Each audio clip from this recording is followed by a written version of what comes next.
మీకు మీ కుటుంబ సభ్యులకు సంక్రాంతి శుభాకాంక్షలు. వేముల వీరేశం నకరేకల్ ఎమ్మెల్యే. అధికార కాంగ్రెస్ పార్టీలో బీఆర్ఎస్ కోవట్లున్నారని చెప్పేసి ఆ, మాజీ బీజేపీ రాష్ట్ర అధ్యక్షుడు బండి సంజయ్ చేసిన కామెంట్పై మనతో మాట్లాడడానికి మాజీ ప్రభుత్వ చీఫ్ విప్ వినయ్ భాస్కర్ ఉన్నారు. ప్రస్తుతం వినయ్ భాస్కర్ను ఆ దిశగా అడిగే ప్రయత్నం అయితే చేద్దాం. సార్ నమస్తే. నమస్తే సార్ చెప్పండి, అంటే కాంగ్రెస్ పార్టీలో బీఆర్ఎస్ కోవట్లున్నారని చెప్పేసి బండి సంజయ్ ఒక కామెంట్ చేశారు, దాన్ని ఏ విధంగా చూస్తారు? ఈరోజు బండి సంజయ్ చేసినటువంటి వ్యాఖ్యలకు ప్రాధాన్యత సంతరించుకోలేదు. దానికి ఎవరు కూడా అంత ఫోకస్డ్గా చూసే పరిస్థితి లేరు.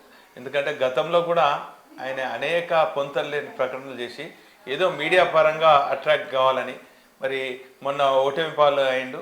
తిరిగి మరి ఎంపీ ఎన్నికల్లో నిలబడాలని ప్రయత్నం చేస్తున్నారు. దానికి అందులో భాగంగానే అనేక అర్థం లేని ప్రకటనలు చేస్తున్నారు. దానికి అంత ప్రాముఖ్యత ఇవ్వవలసిన అవసరం లేదు. ఒకటి.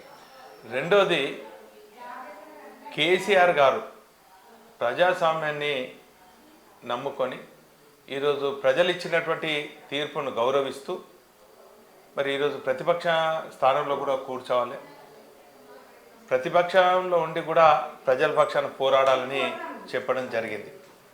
కానీ ఈరోజు ప్రభుత్వాన్ని కూల్చాలనే ఇంకేదో చేస్తారని చెప్పి మరి చేస్తున్న ప్రకటన తీవ్రంగా ఖండిస్తున్నాం. మాకు అంత అవసరమే లేదు. ఈరోజు ప్రజలు ఇచ్చినటువంటి తీర్పును మరి ఖచ్చితంగా శిరస వహిస్తూ ప్రతిపక్ష హోదాలో ఉన్నాం. ఖచ్చితంగా రాబోయే రోజుల్లో ప్రజల పక్షాల్లో ఉండి మేము పోరాడతాం, ప్రభుత్వాన్ని ఎప్పటికప్పుడు నిలదీస్తాం.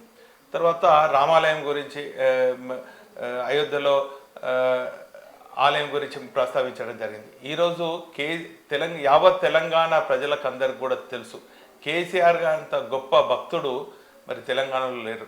ఈరోజు యాదగిరిగుట్ట అభివృద్ధి కోసం అయితేనేమి, లేకుంటే అనేక దేవాలయాలకు మరి ప్రత్యేకించి చెప్పాలంటే మరి భద్రకాళి ఆలయానికి కూడా బంగారు కిరీటం సమర్పించుకొని ఒక గొప్ప భక్తిని మరి చాటుకున్నటువంటి మహనీయులు మరి కేసీఆర్ గారు. ఈరోజు నేను బండి సంజయ్ గారిని ప్రశ్నిస్తున్నా, ఒక భక్తునిగా, భద్రకాళి భక్తునిగా నేను ప్రశ్నిస్తున్నా. ఈరోజు మీ మోడీ కూడా భద్రకాళి ఆలయానికి వచ్చారు, అమ్మవారు ఆశీస్సును పొందిండు. కానీ ఈరోజు ఆ ఆలయం అంత గొప్ప ప్రసిద్ధిగాంచిన ఆలయానికి ఏమైనా మీరు ప్రకటన చేసిండ్రా? గతంలో కూడా కిషన్ రెడ్డి గారు వచ్చిండ్రు, ఈ ఆలయానికి ఏమైనా ఇచ్చిండ్రా? ఈ రాష్ట్రంలో ఉన్నటువంటి అనేక ప్రాచుర్యం పొందినటువంటి అనేక చారిత్రాత్మకమైనటువంటి ఆలయాలకు మీరు ఏమైనా పైసలు ఇచ్చిండ్రా? ఈరోజు ఒక రామాలయం చేసేసి దాన్ని సెంటిమెంట్గా వాడుకోవాలని చెప్పి ఈరోజు ఎన్నికల సమయంలో ఆ రామాలయం రామునికి ఆలయం కట్టించిండ్రని ఏదో గొప్పలు చెప్పి ఈరోజు అంతా కూడా మీది కేవలం హిందూయిజం అంతా కూడా ఎన్నికల సమయంలో ఆ హిందూ ఓట్లు దండుకోవాలని చెప్పి మతాల మధ్య విద్వేషాలు రగిలించాలని చేసే ప్రకటనను మాత్రము ప్రజలు సహించరు. అది ఎప్పుడో ఒకసారి ఖచ్చితంగా ప్రజలందరూ కూడా మీకు సరైన రీతిలో గుణపాఠం చెప్తారు. మరోపక్క కాంగ్రెస్ వాళ్ళు అంటారు బీజేపీ బీఆర్ఎస్ పొత్తు అని చెప్పి. ఈరోజు నిజంగా మేము కాంగ్రెస్ నాయకులకు ఈరోజు నిజంగా కూడా మేము బీఆర్ఎస్ పార్టీ బీజేపీతో పొత్తు అయినట్టయితే హేమీ బీజేపీ నాయకులను రాజేందర్ గారిని ఎట్లా ఓడియగలుగుతాం, రఘునందన్ గారిని ఎట్లా ఓడియగలుగుతాం, హేమీ బీజేపీ నాయకులను ఏ తీరుగా ఓడియగలుగుతాం? ఈరోజు ఓడించింది బీజేపీ నాయకులను, హేమీ నాయకులను ఓడించింది బీఆర్ఎస్ పార్టీ. కాబట్టి ఈరోజు ఇటు కాంగ్రెస్ కానీ బీజేపీ కానీ ఇద్దరు బీఆర్ఎస్ పైన ఎంత దుష్ప్రచారం చేసినా కూడా ప్రజలు నమ్మే పరిస్థితి లేదు.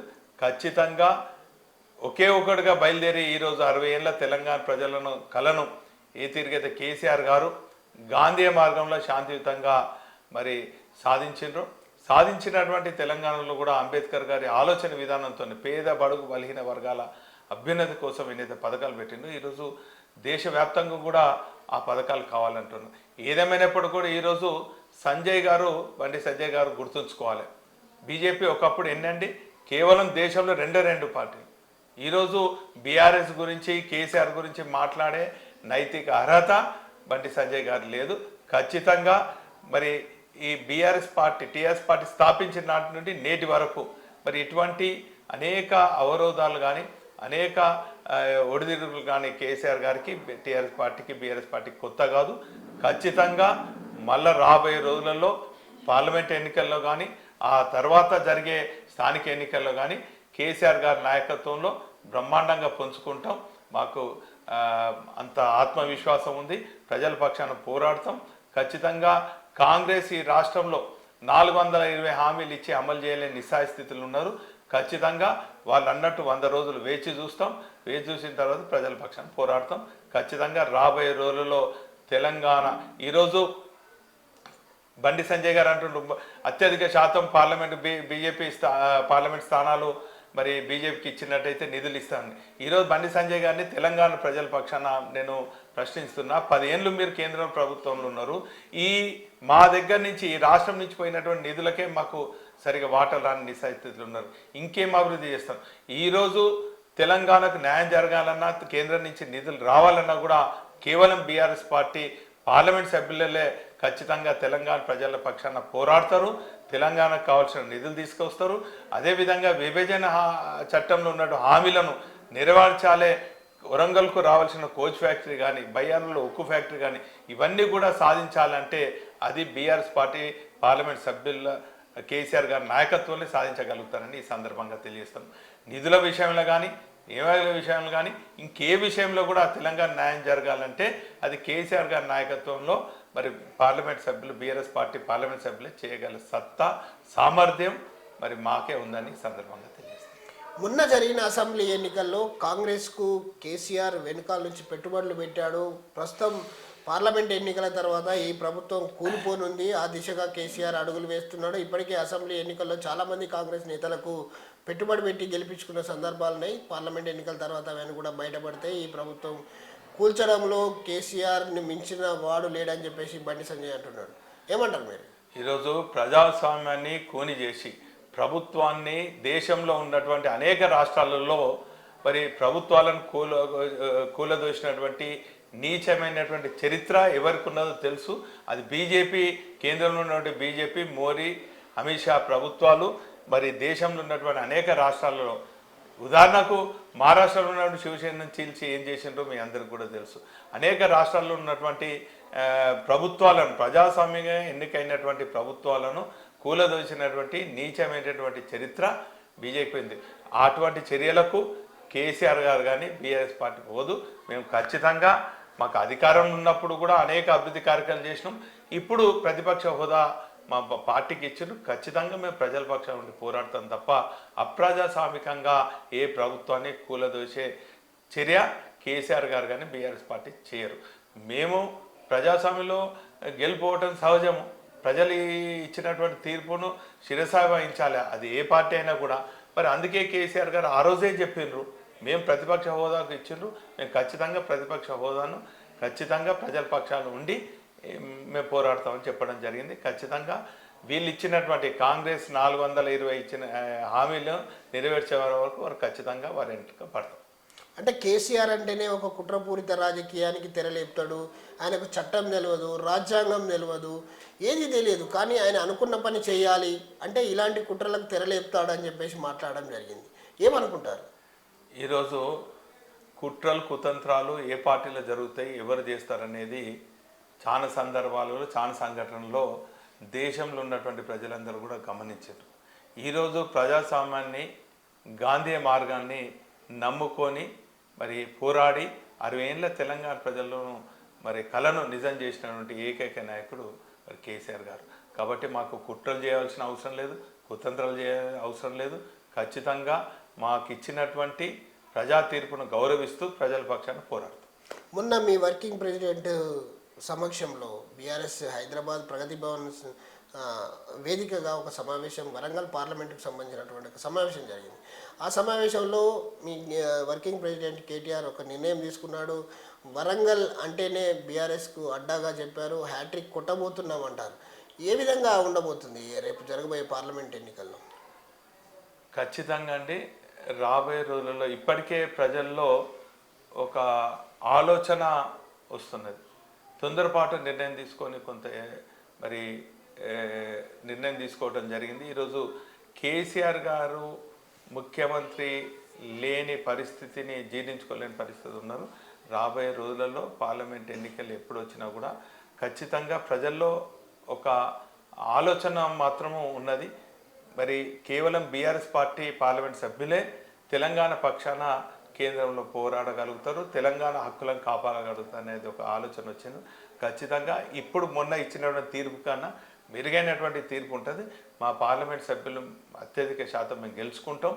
కేంద్రంలో తెలంగాణకు రావాల్సినటువంటి నిధులు కానీ తెలంగాణకు రావాల్సినటువంటి అనేక ప్రాజెక్ట్స్ను కూడా ఖచ్చితంగా ప్రత్యేకించి చెప్పాలంటే విభజన చట్టంలో ఉన్నటువంటి హామీలను నెరవేర్చే వరకు బీఆర్ఎస్ పార్టీ పార్లమెంట్ సభ్యులు పోరాడతారు. అంటే మొన్న కడియం శ్రీహరి చేసిన వ్యాఖ్యలు కావచ్చు, బీఆర్ఎస్ లేదిక మేము టీఆర్ఎస్గానే ఉంటాము, టీఆర్ఎస్గానే మేము పార్లమెంట్ ఎన్నికల్లో ముందుకు పోతామని అనడం ఏ విధంగా చూడొచ్చు? టీఆర్ఎస్ పార్లమెంట్ సభ్యులు కానీ లేక ఇప్పుడు రాబోయే బీఆర్ఎస్ పార్టీ పైన గెలిచినటువంటి పార్లమెంట్ సభ్యులు కానీ ఎవరు ఏమైనప్పటికీ కూడా కేసీఆర్ గారి నాయకత్వంలో తెలంగాణకు అన్యాయం జరగకుండా తెలంగాణ హక్కుల కోసం తెలంగాణ ప్రజల పక్షాన పోరాడి మరి వారికి కావలసినటువంటి అన్ని నిధులు కూడా తీసుకొచ్చి ఈ ప్రాంత అభివృద్ధి కోసం మరి స్పష్టంగా అవగాహన ఉండి ప్రతి ప్రాంతంలో ఏవైతే కావలసినటువంటి ప్రాజెక్ట్స్ ఉన్నాయో వాటి కోసం పోరాడే శక్తి సామర్థ్యం అవగాహన ఉన్నటువంటి పార్టీ మరి బీఆర్ఎస్ పార్టీ కాబట్టి ఖచ్చితంగా మా పార్టీ తరఫున మరి గెలిచినటువంటి పార్లమెంట్ సభ్యులు కేసీఆర్ గారి నాయకత్వంలో గెలుపొందే పార్లమెంట్ సభ్యులందరూ కూడా ఈ ప్రాంత అభివృద్ధి కోసం మేము పోరాడతాం. అంటే రేపు జరగబోయే పార్లమెంట్ ఎన్నికల్లో మీరు బీఆర్ఎస్ పార్టీ నుంచి ముందుకెళ్తారా లేదా టీఆర్ఎస్ పార్టీ నుంచి బరిలో నిలవబోతున్నారా? అది పార్టీ నిర్ణయం తీసుకుంటారు. అది నేను పార్టీలో ఒక గులాబీ సైనికుల్ని ఒక కార్యకర్తను కాబట్టి పార్టీ ఏ నిర్ణయం తీసుకున్నా కూడా ఆ నిర్ణయానికి కట్టుబడి ఉండి క్షేత్రస్థాయిలో ఉన్నటువంటి మా గులాబీ కుటుంబ సభ్యులకు చేరవేస్తాము. ఏదేమైనప్పటికీ కూడా కేసీఆర్ గారి నాయకత్వాన్ని అందరూ కూడా బలపరుస్తాం. మొన్న జరిగిన అసెంబ్లీ ఎన్నికలకు సంబంధించి పోస్ట్మార్టం చేశారా? చేస్తే ఈ తెలంగాణ రాష్ట్రంలో కొంతమంది అభ్యర్థులను కనుక మార్చగలిగితే అధికారం మాదే అని చెప్పేసి కొంతమంది అంటున్నారు, రాజకీయ విశ్లేషకులు భావిస్తున్నారు. నిజంగా కూడా పార్టీలో ఉన్నటువంటి సిట్టింగులను కొంతమంది మార్చితే అధికారం మీ వైపు వచ్చేదా? ఇక ఆ విషయం కూడా నేను ఆ విషయం పైన కూడా నేను ప్రకటన చేయదలుచుకోలేదు. ఏదేమైనప్పటికీ కూడా మా పార్టీ నిర్ణయానికే నేను కట్టుబడి ఉంటాను. చూడొచ్చు, ఏదైతే పార్టీలను విడగొట్టి కాంగ్రెస్ పార్టీని ఏదైతే మేము ప్రభుత్వాన్ని కూలగొట్టాలని మేము చూస్తలేమో బండి సంజయ్ వ్యాఖ్యలను మేము పూర్తిగా ఖండిస్తున్నాము. ఇక్కడ ఏదైతే చూడొచ్చు మనం పూర్తిగానైతే బండి సంజయ్ చేసిన వ్యాఖ్యలకు పూర్తిగా వ్యతిరేకం. మాకు అలాంటి ఉద్దేశాలు లేవు. ప్రజలు ఒక తీర్పు ఇచ్చారు, వాళ్ళకి 5 సంవత్సరాలు ప్రభుత్వాన్ని నడిపే తీర్పు అయితే ఇచ్చారు. కానీ మేము ప్రతిపక్ష హోదాలో ఉన్నాం, ప్రతిపక్ష హోదాలోనే మేము ఉంటాం కాబట్టి పూర్తిగా మేము ప్రతిపక్షంగా వ్యవహరిస్తామని చెప్పేసి చెప్తా ఉన్నారు. మరోపక్క బీజేపీ చరిత్ర కనుక చూస్తే ఎన్నో రాష్ట్రాలలో ప్రభుత్వాలను కూల్చే చరిత్ర బీజేపీకి మాత్రమే ఉంది. బీజేపీ కూల్చే అంటే మనం చూడొచ్చు, ఏదైతే మహారాష్ట్రలో కూల్చిన ఘనత వాళ్ళకే దక్కుతుంది. అలాగే మనం చూసినట్టయితే ఇక్కడ పక్కకున్నటువంటి కేరళ మన మహారాష్ట్రను చూసుకున్నట్టయితే మనకు పూర్తిగా అర్థమవుతుంది. ఇంకా మనం చెప్పాలంటే కర్ణాటకలో కూడా అదే ప్రయత్నం చేశారు. ఎక్కడ కూడా బీజేపీ ఏదైతే అమిత్ షా ఉన్నాడో, అమిత్ షా కావచ్చు, నరేంద్ర మోడీ కావచ్చు, వీళ్ళంతా కూడా బీజేపీ ప్రభుత్వాలను కూర్చే ప్రభుత్వంగా పేరుంది. రాబోయే పార్లమెంట్ ఎన్నికల్లో వాళ్ళు ఏదో ఒక విజయం సాధించాలనుకొని ఇలా తప్పుడు ప్రచారం చేస్తున్నారు తప్ప ప్రభుత్వాలను కూల్చే పద్ధతి మాది కాదు, కేవలం ఆ పద్ధతి అంతా కూడా బీజేపీదే అని చెప్పేసి మాజీ ప్రభుత్వ చీఫ్ విప్ వినయ్ భాస్కర్ చెప్తా ఉన్నారు. ఇది ఇక్కడ ఉన్నటువంటి పరిస్థితి. కెమెరామెన్ రాజుతో విజయసాగర్, RTV న్యూస్, వరంగల్. మరిన్ని వీడియోస్ కోసం ఛానల్ ని సబ్స్క్రైబ్ చేయండి, లేటెస్ట్ అప్డేట్స్ కోసం వాట్సాప్ ఛానల్ ని ఫాలో చేయండి అండ్ లింక్ డిస్క్రిప్షన్ లో ఉంది.